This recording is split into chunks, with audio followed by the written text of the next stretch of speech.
Hello everyone. Today I am going to explain about few tests in infinite series. Why we are going to apply all these tests, I'll tell you. In every time when will you say the given limit is convergent or divergent or oscillatory? If limit tends to infinity, un is equal to a finite number, then we say that it is convergent. Limit tends to infinity, un is equal to either plus infinity or minus infinity, then we say that it is divergent.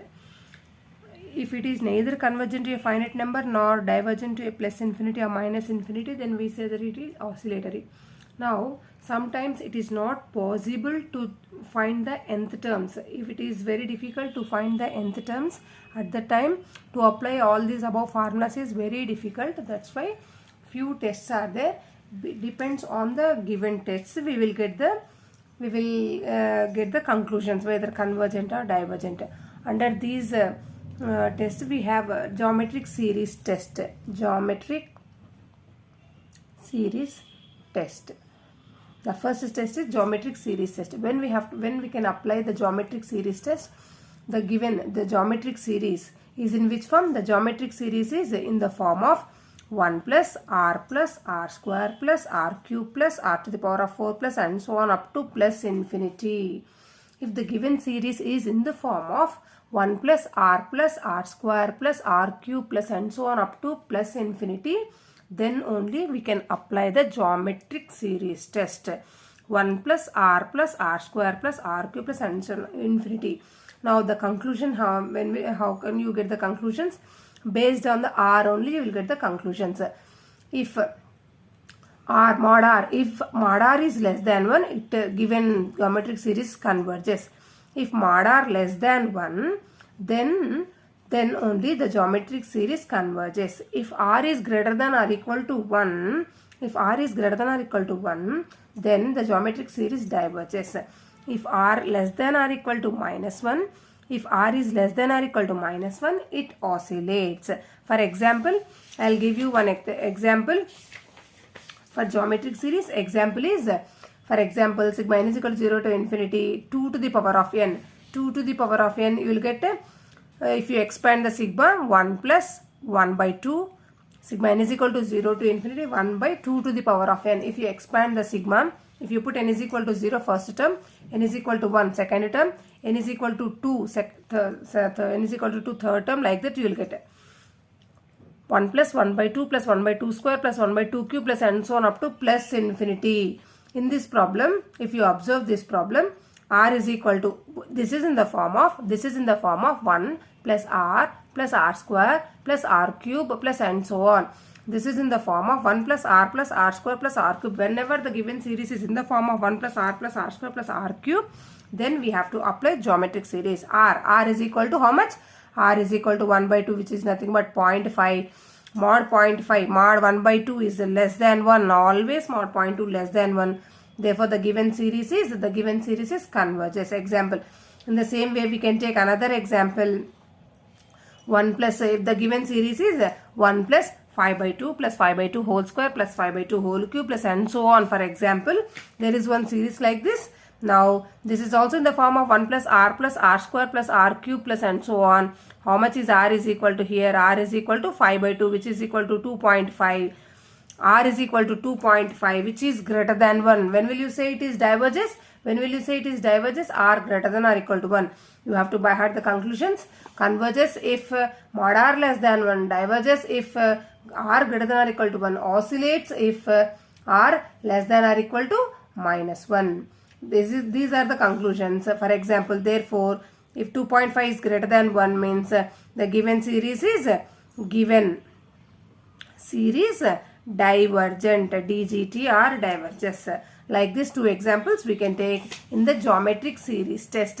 The to apply the geometric series, the series must be, remember, the series must be in the form of 1 plus r square plus r cube plus and so on up to plus infinity. After that, you have to by heart these three conclusions.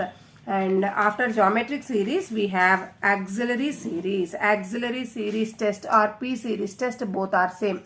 Auxiliary series test or P series test, both are same. auxiliary series. Now to apply the auxiliary series, our auxiliary series must be in which form? Sigma 1 by n to the power of p. Sigma 1 by n to the power of p.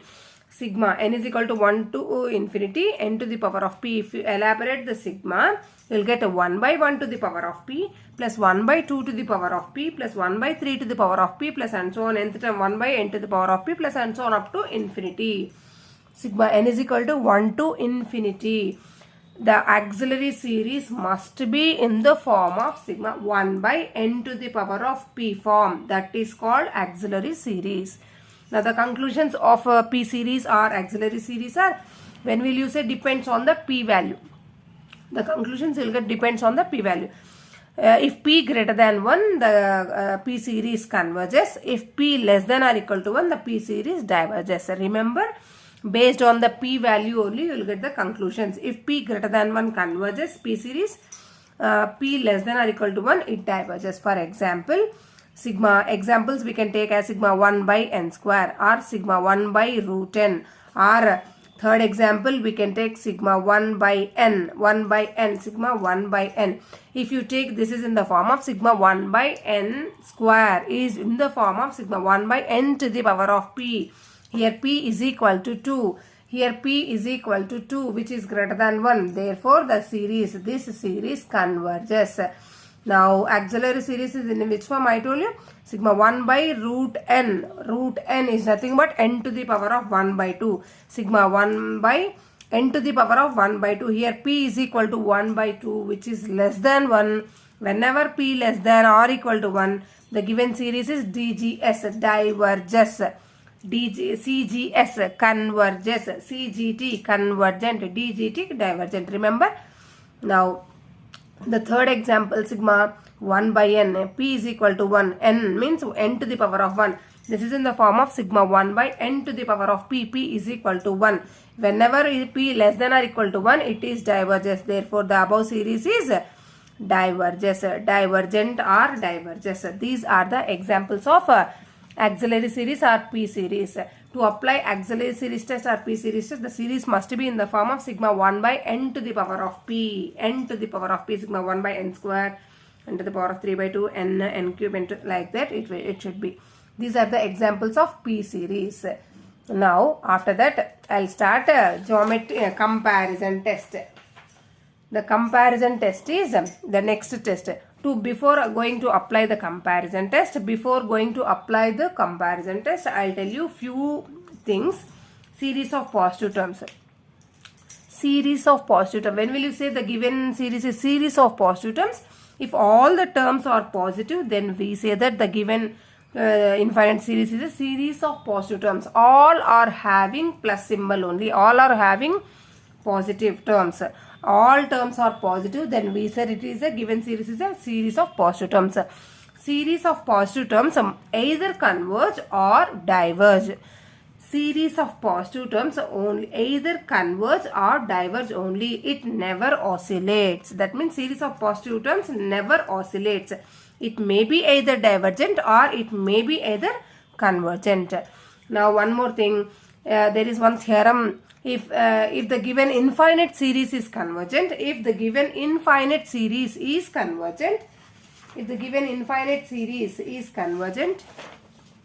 I'll write. There is one theorem.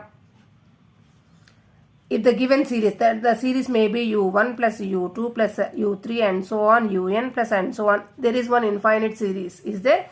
If it is convergent, if the given series is convergent, what is the meaning of implies? Limit n tends to infinity, un is equal to 0.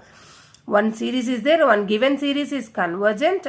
If limit then if it is convergent, then we can write limit n tends to infinity, un is equal to 0. The converse of this is not true. The converse of this is not true. It may be true or it may be false, whatever. Now that means if the given series, infinite series is convergent, then limit n tends to un is equal to 0. But limit n tends to infinity, un is equal to 0. It may be convergent, may not be convergent. It may be convergent, may not be convergent. That means the converse is not true. And one more thing, limit n tends to infinity, un is not equal to 0 implies sigma un is divergent. If limit n tends to infinity, un is not equal to 0, if you get limit n tends to infinity, un is not equal to 0, then sigma un is divergent. Sigma un is divergent. This is one theorem. The converse is not true. And limit n tends to un is not equal to 0, then sigma un is divergent. Now coming to the comparison test. From comparison test onwards, all the terms are series of positive terms. All terms of series of positive terms means all are having plus symbol only. The statement of comparison test. First I will tell you comparison test. The statement is, let sigma un be the given series of positive terms. Let sigma un be the given series of let sigma un be the given series and sigma vn be the auxiliary series. This is sigma vn we have to choose in our own. We have to find in our own. They'll give you to do one problem. They'll give you only one problem, one infinite series. We have to choose sigma vn. Sigma vn, what is sigma vn? Sigma vn be the auxiliary series. We have to choose. Then what is the formula of comparison test? If limit n tends to infinity, un by vn is equal to a finite number, not zero, non-zero finite number. Limit n tends to infinity, un by vn is equal to a finite number, non-zero finite number. If you get non-zero finite number, what is the conclusion of comparison test? Then both the series, what is the conclusion of comparison test? Both the series sigma un and sigma vn will converge or diverge together.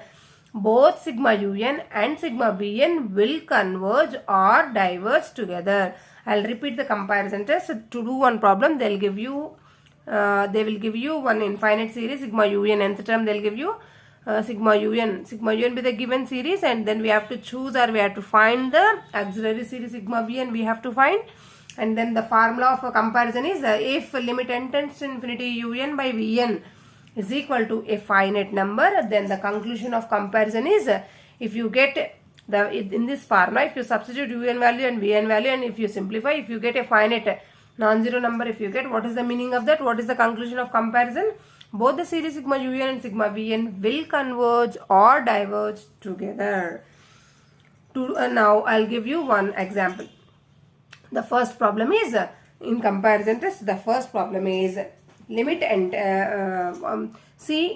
to do the problem, sometimes they'll give you elaborated series in the first term plus second term plus third term plus fourth term and so on up to plus infinity. First term plus second term plus third term plus fourth term. Sometimes elaborated series they'll give you. At the time you need to calculate the nth term. Nth term first of all you have to find, and you have to assume that one as a sigma un. Nth term is always in the form of sigma un is equal to the nth term. You have to, sometimes they'll give you nth term directly. If the nth term is given, no need to find the nth term, already nth term is there, you have to choose sigma vn only. If the nth term is not given, if the series is in the form of elaborated form, then only we have to choose sigma sigma un, that means nth term. Here elaborated series is given. Now first of all we have to find the nth term in the solution. Now observe the given series. Observe all the numerators first of all, because all our fractions all numerators.